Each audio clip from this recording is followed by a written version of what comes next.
স্বামী হিসাবে 5টা কাজ করতে হবে। এক, আতেবা মাতা এমতা, যে মানের খাচ্ছ বউকে সে মানের খাওয়াবা। 2, ফাঁকসো মাত্তা সাইতা, যে মানের কাপড় পরো বউকে সে মানের পরাবা। 3, অলা তুকাব্বে, বউকে কখনো কটু কথা বলবা না, বউকে মারতে হবে না, বউকে গালি দিতে হবে না, বউকে নিন্দা করতে হবে না। ভুলেও কখনো বলবেন না যে তোমার ঠোঁটটা মোটা। একবার যদি ঠোঁট মোটা বলেন 10 বছর ভালোবাসবে না। ভুলেও কখন বলবেন না যে তোমার রংটা কালো, এগুলো হলো দোষ। কটু কথা বলবেন না কখনো। দিন রাত খালি বলবেন তোমার মতো কোনো মেয়ে দেখি না, প্রশংসা করেন, সারা রাত পাটি বেঁধে দেবেন। একটু প্রশংসার ভিখারি, মুখটা একটু সামলে রাখবেন, কটু কথা বলবেন না, নিন্দা করবেন না। এই কথা মুহাম্মদ সাল্লাল্লাহু আলাইহি ওয়াসাল্লাম বলছেন। সে বাপকে, শ্বশুর শাশুড়িকে গালি দিবেন না ভুলেও, ইনশাআল্লাহ সংসার সুন্দর হবে। 4, মুখের উপরে মারবেন না। 5, ওলা তাতরকা ইল্লা ফিল বাইতে, নিজের বাড়ি ছাড়া কোথাও যেতে দিবেন না। আপনার স্ত্রী চাচির বাড়ি যেতে পাবে না, খালার বাড়ি যেতে পাবে না, মায়ের বাড়ি যেতে পাবে না, জরুরি কারণ ছাড়া আপনার বাড়ি ত্যাগ করতে পাবে না। যদি যায়ও কোনো কারণবশত আপনার শ্বশুর বাড়ি, তাহলে আপনাকে সাথে যেতে হবে। ভুলেও কখনো বিবাহের বাড়িতে যেতে দিবেন না। বিবাহের বাড়িতে বউ গেলে স্বামীর সংখ্যা বেশি হয়ে যায়। বিবাহ ওটা কেটে দিবেন, পুরুষ মনে করবেন নিজেকে পুরুষ। আর বাড়িতে 44 ধারা জারি থাকবে, কারফিউ। এবারে কঠোর থাকবেন স্ত্রী এবং ছেলে মেয়ের উপরে, নরম হবেন না কখনো, নইলে তাহাজ্জুদ পড়ে টিকতে পারবেন না, ছেলে মেয়ের জন্য জাহান্নামে যেতে হবে। রিকশাওয়ালা বলছে যে তাড়াতাড়ি বাড়ি চলে যাবো, 7টা বেজে গেল, সন্ধ্যা 7টা। কেন গো? বলে ফখরুদ্দিনের যুগ। রাজশাহী মেডিকেলে একটা কলার ছাল পড়ে নেই, মানুষই নাই তো কলার ছাল কোথায়? একটা লোক দেশের উপরে এইভাবে ক্ষমতা প্রয়োগ করে, আর বাড়িতে একটা বউ আছে আর 3টা ছেলে আছে, তাই ক্ষমতা প্রয়োগ করতে পারেন না? কাপুরুষ নাকি? কাপুরুষ নাকি? একবারে 24 ঘন্টা 44 দ্বারা জারি থাকবে বাড়িতে, তার নাম আপনি বাপ। আপনার কারণে পরিবেশ এরকম হয়ে আছে। আপনি বলেন ওই যে মেয়েটা ফ্যাশন বোরকা পরে আছে, ওর জন্য আমি দায়ী না আপনি দায়ী? জন্ম দিয়েছেন আপনি আর আমি দায়ী মানে? জি না। জন্ম দিলেন আপনি আর আমি দায়ী মানে? আমার মেয়ে তো এভাবে পড়ে নেই। জি না। ভুল হিসাব, আপনার কারণে এটা ঘটেছে। আর আপনার স্ত্রী ওর ছোট ভাইয়ের সাথে এসেছে, আপনার ছোট ভাইয়ের সাথে এসেছে, আপনার কারণে এসেছে। আপনি কাপুরুষ, আপনার ভিতরে কোনো পুরুষত্ব বলে কোনো জিনিসই নাই, আপনার গায়ে একটুকু রক্ত নাই, সব পুঁজ। এটা ব্যক্তিত্ব থাকতে হবে, পুরুষত্ব থাকতে হবে, ক্ষমতা থাকতে হবে। স্ত্রীর সাথে মিলতে পারে, তার নাম পুরুষত্ব নয়। যে কোনো স্ত্রীর অন্যায় দেখলে গাও জ্বলে উঠে, তার নাম পুরুষ। কেন আপনার এরকম হবে? জরুরি প্রয়োজন ছাড়া আপনার স্ত্রী বাড়ি ত্যাগ করতে পারবে না, তার নাম আপনি পুরুষ। মনে রাখবেন, এই 5টা জিনিস আপনার জন্য, আর 4টে জিনিস আপনার স্ত্রীর জন্য। মহান আল্লাহ বলেন, এই ছেলে, এখানে আমি তাফসির করব আর আপনি বাদাম খাবেন, এইটা আমাকে দেখাবেন না। আমার অনেক পথ আছে, তবু আমি ধৈর্য ধারণ করে আছি আপনার জন্যই। আমি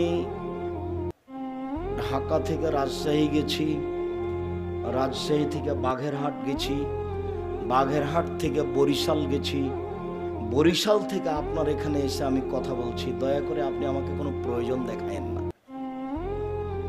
পেশাব পায়খানার প্রয়োজন হলে আপনি কিছুক্ষণ অপেক্ষা করুন। আর মুফাসসির তাফসীর করছে আর আপনি বাদাম খাবেন আর উঠবেন আর গল্প করবেন আর চা খেয়ে আসবেন, এরকম ঢং দয়া করে আমাকে দেখাবেন না। নামাজ বলতে হবে না, বলতে হবে সলাত। রোজা বলতে হবে না, বলতে হবে সিয়াম। দোজক বলতে হবে না, বলতে হবে জাহান্নাম। বেহেশত বলতে হবে না, বলতে হবে জান্নাত। শুনুন, খোদা বলতে হবে না, বলতে হবে আল্লাহ। আল্লাহ শব্দ কোরআনেও আছে, হাদিসেও আছে। খোদা শব্দ কোরআনেও নেই, হাদিসেও নেই। জান্নাত শব্দ হাদিসেও আছে, কোরআনেও আছে। বেহেশত শব্দ কোরআনেও নেই, হাদিসেও নেই। জাহান্নাম শব্দ কোরআনেও আছে, হাদিসেও আছে। দোজক শব্দ কোরআনেও নেই, হাদিসেও নেই। সিয়াম শব্দ কোরআনেও আছে, হাদিসেও আছে। রোজা শব্দ কোরআনে নয়, হাদিসেও নেই। সলাত শব্দ কোরআনেও আছে, হাদিসেও আছে।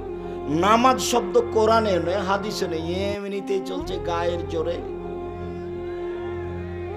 হুজুর চালাচ্ছেন, আর নামের পরিবর্তন হয় না, একে বলা হয় নাউন, নাম।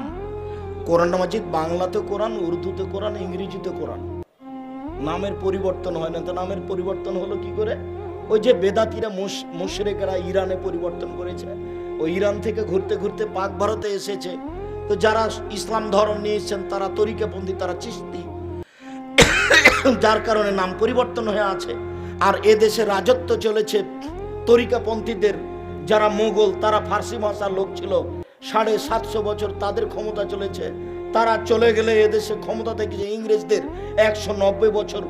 তারা চলে গেলে এদেশে ক্ষমতা প্রয়োগ করেছে পাকিস্তান থেকে এসে শিয়া, মিস্টার জিন্নাহ শিয়া, মিস্টার লিয়াকত আলী শিয়া, নবাব সিরাজউদ্দৌলা শিয়া। যার কারণে এদেশে শিয়াদের প্রভাব আছে। সবার কাছে তো বিকৃত ধর্ম, আপনি ঠিক পাবেন কোথায়? লেখক বই লিখেছে কি করলে কি হয়, কি করলে ছাই হয়, কিছুই হয় না। কোথায় কোথায় বইয়ের হাত লাগালে বউ বলে তালাক হয়ে যায়, এটা হলো বই, বই লেখা আছে। কেমন যে ধর্ম হয়ে গেল দুনিয়াতে হুজুরের জন্য। আজকে যদি আপনি মিথ্যা বক্তব্য নোট করেন হুজুরের, তাহলে জাল হাদিস হবে কয়েক লক্ষ। আগে থেকে জাল হাদিস বানানো আছে প্রায় 3 লক্ষ।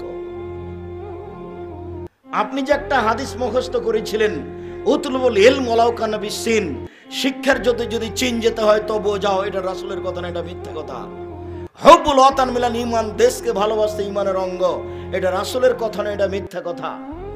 আদম আলাইহিস সালাম ভারত থেকে হজ করতে গেছেন 60,000 বার, তাহলে 60,000 বছর বয়স, না হলে 60,000 বছর 60,000 বার হজ করবেন কি করে? এগুলো সব অহেতুক কথা।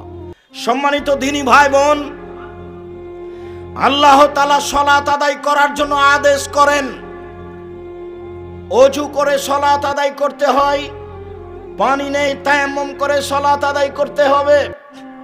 মাটি নেই, বিনা ওযুতে বিনা তায়াম্মুমে সালাত আদায় করতে হবে।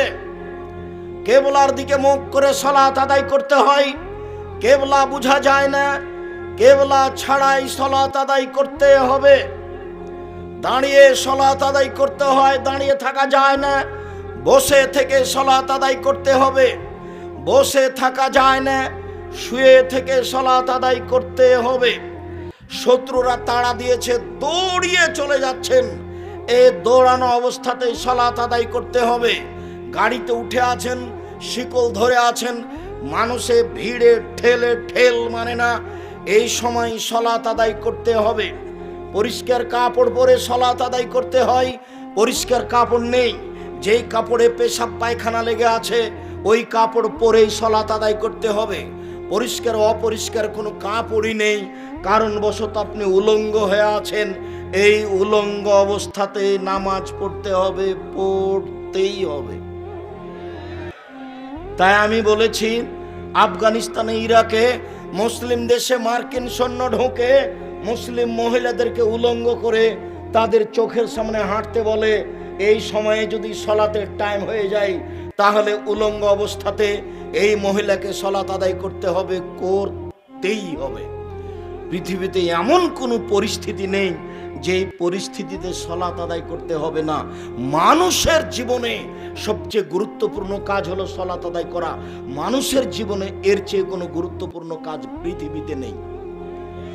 বিরল ভিন্ন ধরনের ইবাদত হলো সালাত। সালাত এমন একটা ইবাদত যার উপরে নির্ভর করে অন্যান্য ইবাদত।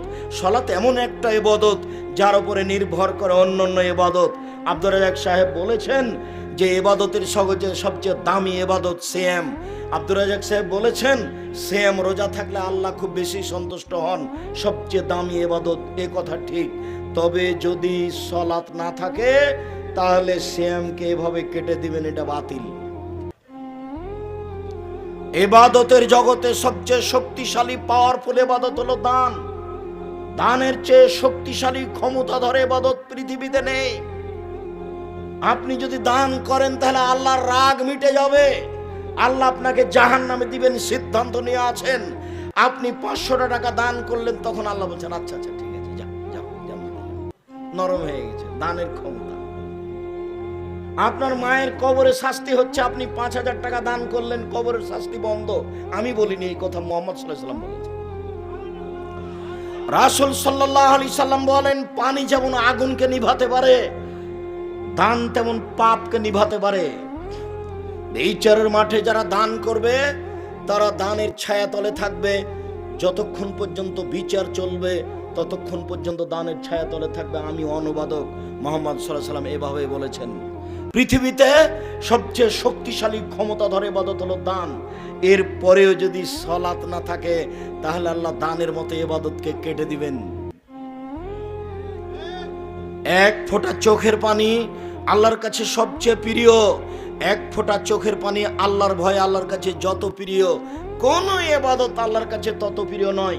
রাসূল সাল্লাল্লাহু আলাইহি সাল্লাম বলেন, লা ইয়ালিজার রাজুলুন নারা বাকা মিন খাশিয়াতিল্লাহ হাত্তা ইয়ালিজাল লাবানু ফি দারে। গাভীর বাঁট ওলান থেকে চাপ দিয়ে দুধ বের করে ভিতরে ঢোকানো যায় না যেমন, আল্লাহর ভয়ে কাঁদে যে সে জাহান্নামে যাবে না তেমন। গাভীর বাঁট ওলান থেকে দুধ বের করে ভিতরে ঢোকানো যায় না যেমন, আল্লাহর ভয়ে কাঁদে যে সে জাহান্নামে যাবে না তেমন। আল্লাহর ভয়ে এক ফোঁটা চোখের পানি আল্লাহর কাছে অনেক অনেক অনেক প্রিয়, বিনিময়ে জান্নাত। কিন্তু সালাত যদি না থাকে তাহলে ইবাদতকে আল্লাহ কেটে দিবেন, ইবাদত টিকবে না, কোনো ইবাদতই টিকবে না। সালাত এমন একটা ইবাদত যার উপর নির্ভর করে অন্য অন্য ইবাদত। অতএব সালাত আদায় করতেই হবে যে কোনো মূল্যে।